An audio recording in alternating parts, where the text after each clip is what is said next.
ਸਤਿ ਸ਼੍ਰੀ ਅਕਾਲ ਜੀ, ਪ੍ਰਾਈਮ ਉਹਦੇ ਦੇਖ ਰਹੇ ਹੋ ਤੁਸੀਂ। ਮੈਂ ਹਾਂ ਵਿਸ਼ਾਲ ਸ਼ਾਰਦਾ। ਇੱਕ ਗਾਣੇ ਦੇ ਬੋਲ ਨੇ ਮੈਨੂੰ ਯਾਦ ਆ ਰਹੇ ਨੇ ਕਿ ਪਤਾ ਨਹੀਂ ਰੱਬ ਕਿਹੜਿਆਂ ਰੰਗਾਂ ਦੇ ਵਿੱਚ ਰਾਜ਼ੀ। ਇਸ ਕਰਕੇ ਮੈਂ ਕਹਿ ਰਿਹਾ ਇਹ ਬੋਲ ਆ ਜਿਹੜੇ ਕਿਉਂਕਿ ਅੱਜ ਜਿਸ ਸ਼ਖਸੀਅਤ ਦੇ ਨਾਲ ਅਸੀਂ ਤੁਹਾਨੂੰ ਮਿਲਵਾਉਣ ਜਾ ਰਹੇ ਹਾਂ ਉਹ ਲੜਕੀ ਉਰਵਸ਼ੀ ਨਾ ਤਾਂ ਬੋਲ ਸਕਦੀ ਹੈ ਨਾ ਸੁਣ ਸਕਦੀ ਹੈ, ਪਰ ਕਿਤੇ ਨਾ ਕਿਤੇ ਕਹਿੰਦੇ ਹਨ ਕਿ ਰੱਬ ਜਦੋਂ ਇਨਸਾਨ ਦੇ ਅੰਦਰ ਕੋਈ ਕਮੀ ਪਾ ਦਿੰਦਾ ਹੈ ਤਾਂ ਕਿਤੇ ਨਾ ਕਿਤੇ ਇੱਕ ਐਸੀ ਜਿਹੜੀ ਚੀਜ਼ ਹੈ ਉਸ ਦੇ ਅੰਦਰ ਰੱਬ ਤੁੰਨ ਕੇ ਭਰ ਦਿੰਦਾ ਹੈ ਕਿ ਜਿਵੇਂ ਰੱਬ ਆਪ ਹੀ ਉਸ ਦੇ ਅੰਦਰ ਆ ਕੇ ਉਹ ਕੰਮ ਕਰ ਰਿਹਾ ਹੋਵੇ। ਉਰਵਸ਼ੀ ਇੱਕ ਆਰਟਿਸਟ ਹੈ, ਉਹ ਇੱਕ ਪੇਂਟਿੰਗ ਬਣਾਉਂਦੀ ਹੈ ਪੈਨਸਿਲ ਦੇ ਨਾਲ, ਜਿਹੜੇ ਪੈਨਸਿਲ ਕਲਰ ਹੁੰਦੇ ਨੇ ਉਸ ਦੇ ਨਾਲ ਇੱਕ ਪੇਂਟਿੰਗ ਤਿਆਰ ਕਰਦੀ। ਜਿੱਦਾਂ ਦੀ ਮਰਜ਼ੀ ਵੀ ਫੋਟੋ ਤੁਸੀਂ ਉਸ ਲੜਕੀ ਨੂੰ ਪਕੜਾ ਦਿਓ ਤੇ ਸੇਮ ਟੂ ਸੇਮ ਫੋਟੋਜ਼ ਨੇ ਜਿਹੜੀਆਂ ਪੋਰਟਰੇਟ ਨੇ ਜਿਹੜੇ ਉਹ ਤਿਆਰ ਕਰ ਦਿੰਦੀ ਹੈ। ਸਕਰੀਨ ਦੇ ਵਿੱਚ ਤੁਸੀਂ ਸ਼ਾਰਟਸ ਨੇ ਜਿਹੜੇ ਉਹ ਦੇਖ ਵੀ ਰਹੇ ਹੋਵੋਗੇ ਕਿ ਕਿਸ ਤਰ੍ਹਾਂ ਦੀਆਂ ਸੋਹਣੀਆਂ ਸੋਹਣੀਆਂ ਪੇਂਟਿੰਗ ਉਰਵਸ਼ੀ ਨੇ ਤਿਆਰ ਕੀਤੀਆਂ ਨੇ। ਪਰ ਸਭ ਤੋਂ ਵੱਡੀ ਗੱਲ ਹੈ ਕਿ ਨਾ ਉਹ ਸੁਣ ਸਕਦੀ ਹੈ ਨਾ ਬੋਲ ਸਕਦੀ ਹੈ। ਅੱਜ ਅਸੀਂ ਤੁਹਾਨੂੰ ਮਿਲਾਵਾਂਗੇ ਉਰਵਸ਼ੀ ਦੇ ਨਾਲ। ਖੈਰ ਗੱਲਬਾਤ ਤਾਂ ਅਸੀਂ ਨਹੀਂ ਕਰ ਸਕਦੇ ਉਹਨਾਂ ਦੇ ਨਾਲ ਕਿਉਂਕਿ ਉਹ ਸਾਡੀ ਗੱਲਬਾਤ ਜਿਹੜੀ ਨਹੀਂ ਸਮਝਣਗੇ, ਲੇਕਿਨ ਉਰਵਸ਼ੀ ਦੀ ਜਿਹੜੀ ਵੱਡੀ ਸਿਸਟਰ ਹੈ ਹਿਮਾਂਸ਼ੀ ਉਹ ਸਾਡੇ ਨਾਲ ਮੌਜੂਦ ਹੈ, ਉਹਨਾਂ ਨਾਲ ਹੀ ਗੱਲਬਾਤ ਕਰਦੇ ਹਾਂ। नमस्ते सर। ਮੈਂ ਉਰਵਸ਼ੀ ਪੇਂਟਿੰਗਸ ਕਰਦੀ ਹੈ ਤੇ ਸਭ ਤੋਂ ਵੱਡੀ ਗੱਲ ਮੈਂ ਪਹਿਲਾਂ ਇਹ ਪੁੱਛਣਾ ਚਾਹਾਂਗਾ ਕਿ ਨਾ ਉਹ ਬੋਲ ਸਕਦੀ ਨਾ ਸੁਣ ਸਕਦੀ ਹੈ, ਕਦੋਂ ਤੋਂ ਤੇ ਕਿਸ ਤਰ੍ਹਾਂ? पेंटिंग्स उसने शुरू की थी जब उसने फैशन डिज़ाइनिंग ज्वाइन की, तो वहाँ पे इलस्ट्रेशंस बनानी होती थी। तो जब इलस्ट्रेशंस बनाती थी तो उसमें उसका टैलेंट सामने आया कि हाँ उसकी ड्राइंग बहुत अच्छी है, और शौक़ उसे शुरू से था इस क्रिएटिव लाइंस का, इसलिए फ़ैशन डिज़ाइनिंग ज्वाइन करवाई थी। तो फिर उसने एक खुद ही शुरू कर दिया अपनी फ्रेंड्स के बनाने पोर्ट्रेट्स वगैरह, तो लोगों को पसंद आने लग गए, तो फिर ऑन ऑर्डर काम करना शुरू कर दिया। ਉਰਵਸ਼ੀ ਦੀ ਉਮਰ ਕਿੰਨੀ ਹੈ ਇਸ ਟਾਈਮ ਤੇ ਜਿਹੜਾ ਉਹਨਾਂ ਨੇ ਬੋਲ ਨਹੀਂ ਸਕਦੇ ਸੁਣ ਨਹੀਂ ਸਕਦੇ, ਇਹ ਕਦੋਂ ਤੋਂ ਤੇ ਕਿੱਦਾਂ? जो ये बोल या सुन नहीं सकते वो जमांद्रू तो हम कह नहीं सकते, क्योंकि जब ये छोटी थी 2-3 महीने की तब इसको जॉन्डिस हो गया था। तो हमें यही डाउट था कि डॉक्टर ने जेंटामाइसिन का ओवरडोज दे दिया था, क्योंकि इन बच्चों के दो ही रीज़न होते हैं, एक जमांद्रू या एक जेंटामाइसिन का ओवरडोज। तो उसी की ओवरडोज की वजह से इसकी आवाज़ चली गई और बोल नहीं पा रही। ਕਿਤੇ ਨਾ ਕਿਤੇ ਟ੍ਰੀਟਮੈਂਟ ਹੈ ਜਿਹੜਾ ਤੁਸੀਂ ਦਿਖਾਇਆ ਹੋਣਾ, ਕਾਫੀ ਟ੍ਰੀਟਮੈਂਟ ਜਾਂ ਟੈਸਟ ਵਗੈਰਾ ਤੁਸੀਂ करवाए होने हैं, तो की कहते हैं डॉक्टर्स? टेस्ट वगैरह करवा के बहुत कोशिश की, क्या होम्योपैथिक क्या एलोपैथिक क्या देसी इलाज सब ट्राई किए, तो उनमें से यही क्रक्स निकला कि परमानेंट सल्यूशन नहीं है। एक हाँ वो ऑपरेशन है जिसमें वो मशीन फिट करते हैं ब्रेन में, तो वो उसका बहुत ज़्यादा रिस्की है। अगर इन केस चलते फिरते अगर कभी भी कोई एक्सीडेंट हो गया, गिर गई नीचे, तो वो डैमेज हो जाएगा, क्योंकि जो इसकी एक साइड से अभी 80% लॉस है, एक से 20%। अगर वो मशीन फिट करवा दी तो उन्होंने बिल्कुल ही डेफ कर देना है इसको, सारी वो जो अभी हियरिंग पावर है वो भी ख़त्म, और फिर से वो मशीन दोबारा इम्प्लांट करवानी पड़ेगी, तो वो बहुत ज़्यादा रिस्की प्रोसेस है, इसलिए हम उसमें नहीं गए। अच्छा, क्वालिफिकेशन दसो कि ਕੀ ਕੁਆਲੀਫਿਕੇਸ਼ਨ ਹੈ ਇਹਨਾਂ ਦੀ, ਕਿੱਥੇ ਕਿੱਥੇ ਪੜ੍ਹਾਈ ਕੀਤੀ ਹੈ ਤੇ ਕਿੰਨਾ ਕਿੰਨਾ ਦਿੱਕਤਾਂ ਦਾ ਸਾਹਮਣਾ ਸਟੱਡੀ ਦੇ ਦੌਰਾਨ ਇਹਨਾਂ ਨੂੰ ਸਕੂਲ ਦੇ ਵਿੱਚ करना ਪਿਆ? सबसे पहले इसने 10th तक किया न्यू पब्लिक हाई स्कूल, जो हरीश झांडा जी की मदर का होता था, जो एक्सपायर हो चुके हैं। उसके बाद इसकी +1 +2 थी गुरु नानक गर्ल्स कॉलेज से। उसके बाद गुरु नानक गर्ल्स कॉलेज, उसके बाद हमने इसको फ़ैशन डिज़ाइनिंग ज्वाइन करवाई। फिर उसके बाद इसको ये पेंटिंग का शौक़ था, फिर ये कहती है अब मेरे को मेकअप आर्टिस्ट बनना है, तो हमने ग्रेस से इसको मेकअप आर्टिस्ट का कोर्स कराया। तो ये इसका सारा अभी तक की ग्रेजुएशन थी, और ड्यूरिंग स्टडी यही प्रोसेस था कि बच्चों को एक ऐसे बच्चे को अडॉप्ट करना, क्योंकि ये नॉर्मल स्कूल्स में ही पढ़ी है अभी तक, नॉर्मल कॉलेजेस में, और ये सब कुछ नॉर्मल बच्चों के बीच, तो उनको इसको एक्सेप्ट करना एक इसके लिए भी चैलेंज था और उनके लिए भी, कि नॉर्मल बच्चों में कैसे घुलना मिलना बातचीत करनी। डेफ एंड डम स्कूल में हमने कभी भी इसको प्रेफर नहीं किया डालने में, क्योंकि उनकी एक अपनी लिमिटेड दुनिया रह जाती है कि सिर्फ उसी बच्चों के साथ ही बातचीत कर पाते हैं वो। इससे क्या होता है, अब ये चाहे कम लोगों से इंटरेक्ट करती है लेकिन नॉर्मल से करती है, और वो भी इसको समझने की कोशिश कर पाते हैं। ਕਿਤੇ ਨਾ ਕਿਤੇ ਤੁਸੀਂ ਦੱਸਿਆ ਕਿ ਫੈਸ਼ਨ ਡਿਜ਼ਾਈਨਿੰਗ ਦਾ ਕੋਰਸ ਹੈ ਇਹਨਾਂ ਨੇ ਕੀਤਾ ਤੇ ਉੱਥੇ ਜਿਹੜੀਆਂ ਡਰੈਸਸ ਦੀਆਂ ਉਹ ਸਕੈਚ ਕਰਨਾ ਹੁੰਦਾ ਸੀਗਾ, ਉਸ ਤੋਂ ਬਾਅਦ ਜਿਹੜਾ ਪਰਫੈਕਟ ਤਰੀਕੇ ਨਾਲ ਇਹ ਬਣਾਉਂਦੇ ਸੀਗੇ, ਤੇ ਉਸ ਤੋਂ ਬਾਅਦ ਜਿਹੜਾ ਇਹਨਾਂ ਨੂੰ ਸ਼ੌਂਕ ਹੈ ਜਿਹੜਾ ਹੌਲੀ ਹੌਲੀ ਤਬਦੀਲ ਹੁੰਦਾ ਗਿਆ ਹੈ ਨਾ। ਤੇ ਅੱਜ ਦੀ ਡੇਟ ਦੇ ਵਿੱਚ ਕੋਈ ਵੀ ਇਹਨਾਂ ਨੂੰ ਫੋਟੋ ਦਿੰਦੇ ਆ ਤੇ ਸੇਮ ਟੂ ਸੇਮ ਉਹ ਜਿਹੜਾ ਹੈਗਾ ਵਾ ਸਕੈਚ ਕਰ ਦਿੰਦੇ ਨੇ ਉਸ ਚੀਜ਼ ਨੂੰ। ਕਿ ਸਪੈਸ਼ਲ ਟ੍ਰੇਨਿੰਗ ਵੀ ਲਈ ਸੀ ਇਸ ਚੀਜ਼ ਦੀ ਜਾਂ ਆਪਣੇ ਆਪ ਹੀ ਜਿੱਦਾਂ ਹੁੰਦਾ ਰਿਹਾ ਇਹਨਾਂ ਨੂੰ? नहीं, पोर्ट्रेट मेकिंग की कोई स्पेशल ट्रेनिंग नहीं थी, लेकिन हाँ हमने इसको कैनवस पेंटिंग सिखाई थी जिसकी इसने ट्रेनिंग ली थी। दुगरी में है गुरविंदर सर, उनसे। और दूसरी बात आप ये बताइए कि इनकी जो नेचर है आपके प्रति घर में, या वो कैसी है, कैसे आप इसको हैंडल करते हैं, कैसे आप समझते हो सारी बात, या ये कैसे आपको उर्वशी आपको कुछ समझाना चाहती है, तो सारा ये सब कुछ कैसे चलता है? बेसिकली अगर मैं बताऊं तो पापा बिजनेसमैन है, मम्मा सर्विस करते थे बीएसएनएल में। अब वो उन्होंने रिटायरमेंट ले ली तो ज़्यादा टाइम पापा के पास होता नहीं था इतना बातचीत का था, तो मम्मा के साथ भी इंटरेक्शन थी। उसके बाद ज़्यादातर मैक्सिमम टाइम मैं ही इसके साथ रहती थी, स्कूल टाइम से आके शाम तक मम्मा के आने तक मैं ही संभालती थी, तो मेरी और मम्मा की बातें ज़्यादा समझ पाती है कंपेरेटिवली टू पापा। और ऐसे बच्चों की नेचर ये होती है क्योंकि नॉर्मल बच्चों के साथ कम्पीट करना होता है इनको, तो वो एक जब नहीं वो चीज़ अचीव कर पाते, मतलब मेल खा पाती उनके नाल, तो फिर वो गुस्से च बदल जाती है, तो फिर वो एरोगेंट होंदी है इन्हां दी नेचर बड़ी। तो उन्होंने संभालना प्यार अलग अलग तरीके प्यार नाल भी कर सकते हो, लेकिन फिर वो जो जिद ते कन्वर्ट हो जाता है क्योंकि प्यार लाडले होंदे वो जो बच्चे छोटे होंदे, तो फिर उन्होंने आदत पै जाती है वो चीज़ नूं पाण दी कि पता है ब्लैकमेल करो तो मिलती जानी है। तो फिर ਇਹੋ जी नेचर नूं चेंज करना ते संभालना थोड़ा जिहा औखा है, लेकिन इंपॉसिबल नहीं है। ਤੁਹਾਡੇ ਪ੍ਰਤੀ ਰਵੱਈਆ ਇਹਨਾਂ ਦਾ ਕਿੱਦਾਂ ਦਾ ਰਹਿੰਦਾ ਹੈ? ਕਦੇ ਲੜਾਈ ਝਗੜਾ ਵੀ ਹੁੰਦਾ ਹੈ? ਜਿਵੇਂ ਤੁਸੀਂ ਦੱਸਿਆ ਕਿ ਥੋੜਾ ਜਿਹਾ ਜਦੋਂ ਇੱਕ ਫਰਸਟ੍ਰੇਸ਼ਨ ਹੁੰਦੀ ਹੈ ਆਪਣੇ ਅੰਦਰ ਕਿ मैं बोल नहीं सकती, है ना, ਤੁਸੀਂ बोल सकते हो, एक फ्रस्ट्रेशन ਹੁੰਦੀ है, वो निकलती भी है कितने ना कितने। हाँ वो निकल भी जाती है, होता है। बाकी नॉर्मल बच्चों में भी लड़ाइयाँ होती हैं, वैसे ही हम में भी होती हैं, लेकिन हाँ वो एक कि थोड़ा सा होता है कि मैं दीदी जैसे क्यों नहीं कर पाती हूँ, या उसको सब कुछ लोग समझ पाते हैं उसकी बातें, मेरी नहीं समझ पाते, तो वो गुस्से में फिर मेरे पे ही निकल जाता है, थोड़ा मारा पीट हो जाती है। तो लेकिन ठीक है, वो नॉर्मल बच्चों में भी होती है। पेंटिंग ਦੀ मैं गल करा, अगर दोबारा पेंटिंग ਤੇ ਆਉਂਦੇ ਆ, पेंटिंग ਕਾਫੀ ਮੈਂ ਦੇਖਿਆ ਪੋਰਟਰੇਟ ਜਿਹੜੇ ਬਣਾਏ ਹੋਏ ਨੇ ਉਹ ਸਭ ਆਰਡਰ ਤੇ ਬਣਾਏ ਹੋਏ, ਜਿਹੜੇ ਲੋਕੀ ਡਿਮਾਂਡ ਕਰਦੇ ਨੇ ਕਿ ਸਾਨੂੰ ਬਣਾ ਕੇ ਦਿਓ, ਤੇ ਕਿਸ ਤਰ੍ਹਾਂ ਦਾ ਰਿਸਪੌਂਸ ਆ ਜਿਹੜਾ ਲੋਕਾਂ ਵੱਲੋਂ ਇਹ ਮਿਲ ਰਿਹਾ ਤੁਹਾਨੂੰ ਇਸ ਚੀਜ਼ ਨੂੰ?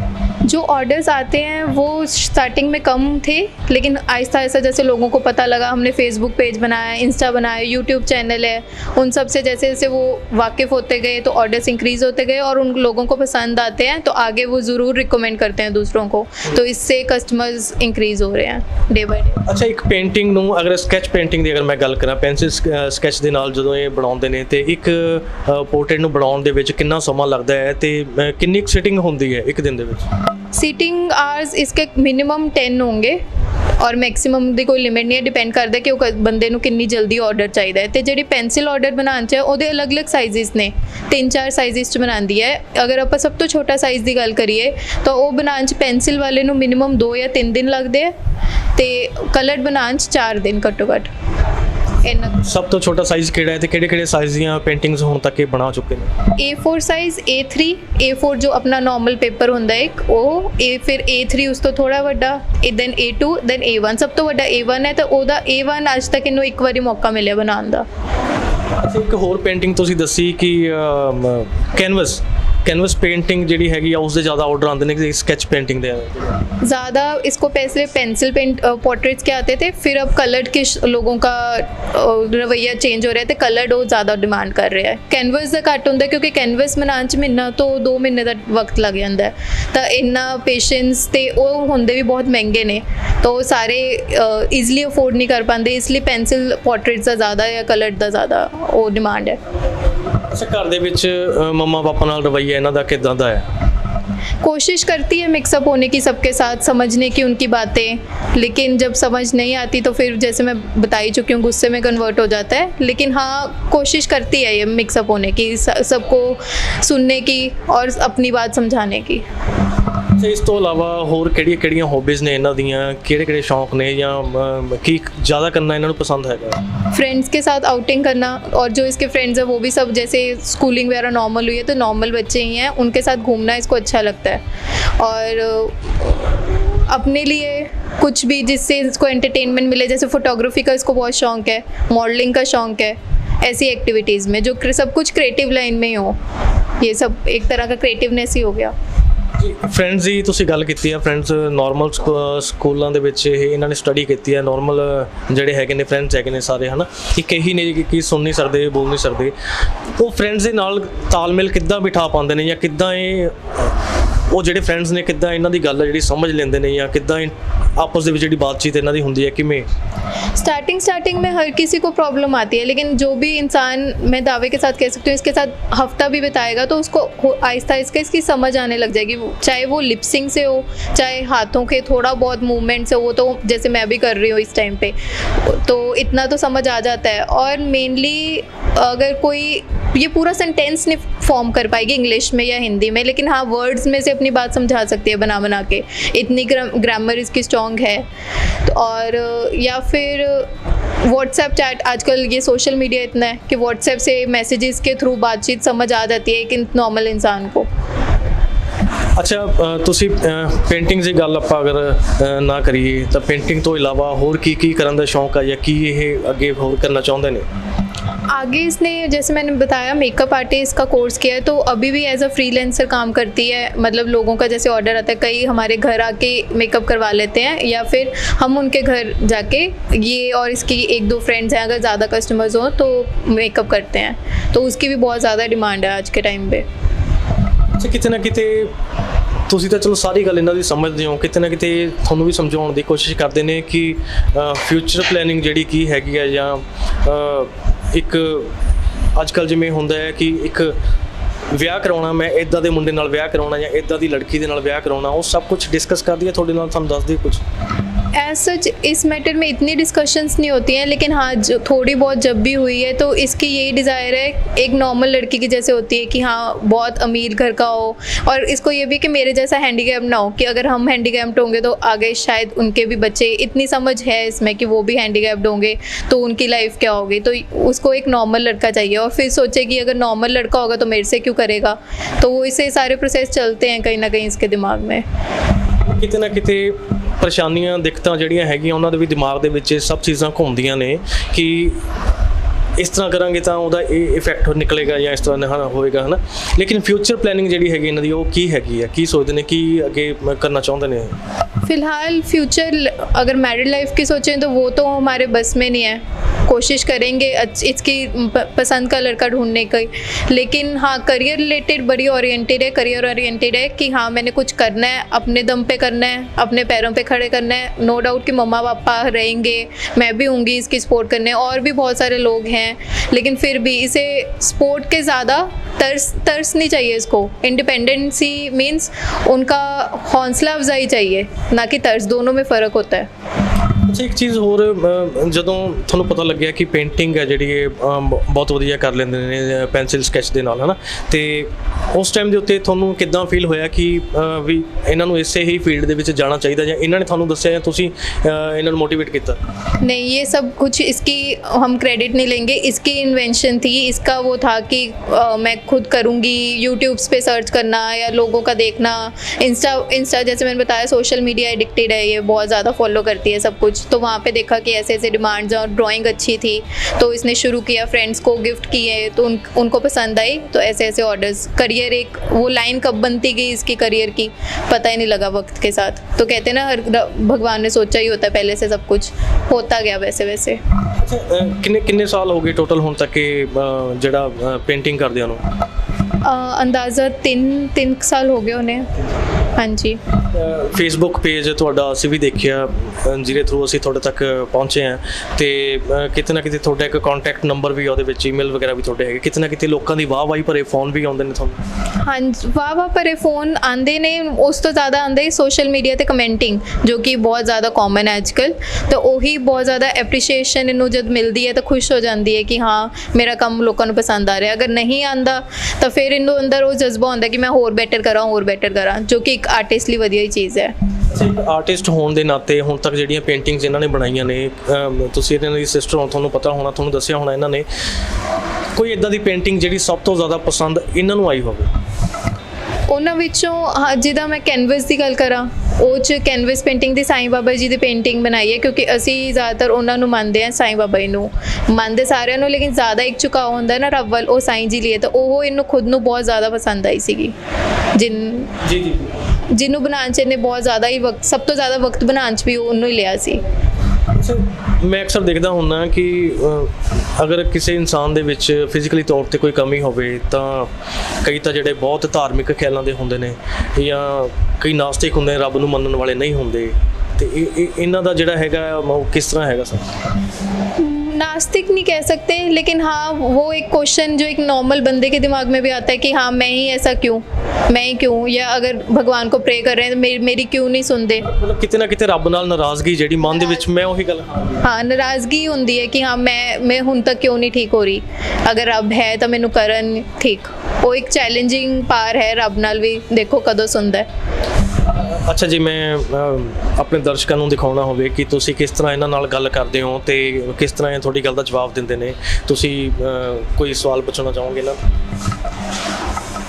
बोलो उर्वी, फील कैसा इंटरव्यू, हैप्पी, उदास, व्हाट?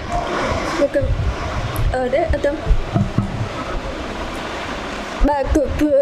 बड़ा वो कह रही है कि हाँ मैं खुश हूँ। ये शुरू मैंने तब किया था जब मैं कॉलेज उदास होती थी या फ्री टाइम में बैठ के ड्राइंग वगैरह करती थी, तो उससे फिर इन्वेंट हुआ कि हाँ मेरी ड्राइंग अच्छी है, ये बोल रही है।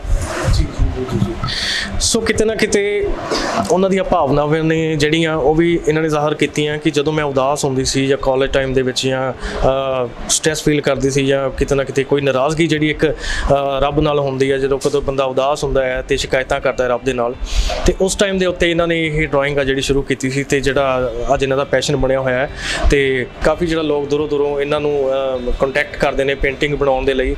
ਇੱਥੇ ਮੈਂ ਇੱਕ ਗੱਲ ਦਾ ਜ਼ਿਕਰ ਜ਼ਰੂਰ ਕਰਨਾ ਚਾਹੂੰਗਾ ਕਿ ਅੱਜ ਦੇ ਡਿਜੀਟਲ ਜ਼ਮਾਨੇ ਦੇ ਵਿੱਚ ਜਿੱਥੇ ਲੋਕਾਂ ਦੇ ਫੋਨਾਂ ਦੇ ਵਿੱਚ ਵੀ ਇੰਨੇ ਵਧੀਆ ਕੈਮਰੇ ਨੇ ਤੇ ਇੱਕ ਅੱਜ ਦਾ ਯੁੱਗ ਹੈ ਜਿਹੜਾ ਦੁਬਾਰਾ ਪੋਰਟਰੇਟ ਦੇ ਉੱਤੇ, ਦੁਬਾਰਾ ਪੇਂਟਿੰਗਸ ਦੇ ਉੱਤੇ ਆ ਗਿਆ, ਜਦ ਕਿ ਬਹੁਤ ਸਮਾਂ ਪਹਿਲਾਂ ਇਹ ਪੇਂਟਿੰਗਸ ਇੱਦਾਂ ਦੀਆਂ ਤਿਆਰ ਕਰਵਾਉਂਦੇ ਹੁੰਦੇ ਸੀਗੇ ਲੋਕ, ਕਿਉਂਕਿ ਉਦੋਂ ਕੈਮਰੇ ਦੀ ਕੋਈ ਫੈਸਿਲਿਟੀ ਨਹੀਂ ਸੀ ਹੁੰਦੀ ਤੇ ਉਸ ਟਾਈਮ ਦੇ ਉੱਤੇ ਸਿਰਫ ਹੱਥ ਨਾਲ ਜਾਂ ਸਕੈਚ ਨਾਲ ਜਾਂ ਪੇਂਟਰ ਹੁੰਦੇ ਸੀਗੇ ਜਿਹੜੇ ਉਹੀ ਪੋਰਟਰੇਟ ਜਿਹੜੇ ਬਣਾਉਂਦੇ ਹੁੰਦੇ ਸੀਗੇ।